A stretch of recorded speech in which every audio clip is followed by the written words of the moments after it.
A brother sent us a question saying that, is it authentic to read 100,025 times or 125,000 times الآية الكريمة لا إله إلا أنت سبحانك إني كنت من الظالمين for any calamities or for our brothers and sisters in Syria? We got this message to read it 10 times and forward it to others so that the chain is not broken. First of all, this ayah in Surah Al-Anbiya, where Prophet Jonah, Yunus, when he was in the belly of the whale, said this dua.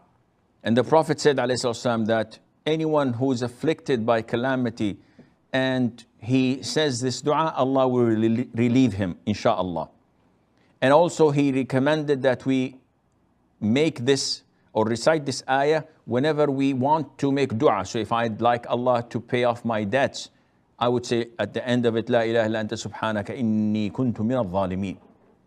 But to put a limit to it, such as 10 times, or to associate it with reciting it 125,000 times and sending it to 10 people who would send it by in turn to other 10 people, and this is 100, etc. All of this is an innovation. There's nothing in Islam to repeat anything 125,000 times, not even 125 times. So this is an innovation. And if you want to help our brothers in Syria, you don't do this by messaging and circulating such innovations. We help them by sincere dua. In the last third of the night, you praise Allah Azza wa Jal, you express your inability and helplessness. We have nothing to do except dua.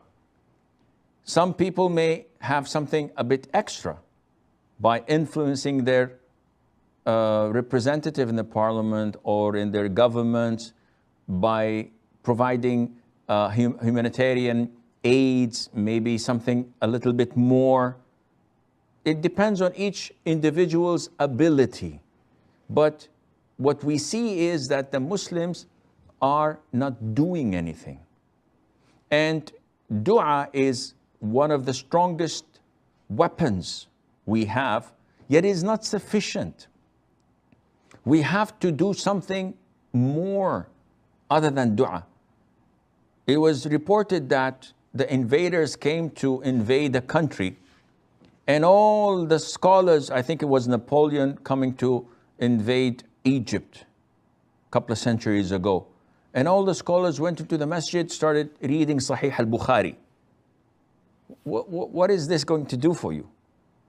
If you don't know how to fight, if you do not defend yourselves, you're going to be slaughtered like sheep.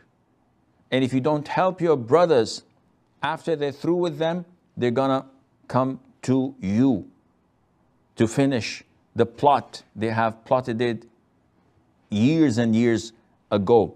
So you do not help them by spreading such innovations. Every Friday, people say, let's circulate this message, offering salutation to the Prophet ﷺ. Let us reach 10 million. Let us reach 100 million. Then what? What are you doing? This is clear innovation. Neither the Prophet ﷺ recommended this, nor his companions. They had never done such a thing. So what you're doing is actually engaging people in something that is not part of the Sunnah. On the contrary, it goes against the Sunnah, and this is not permissible.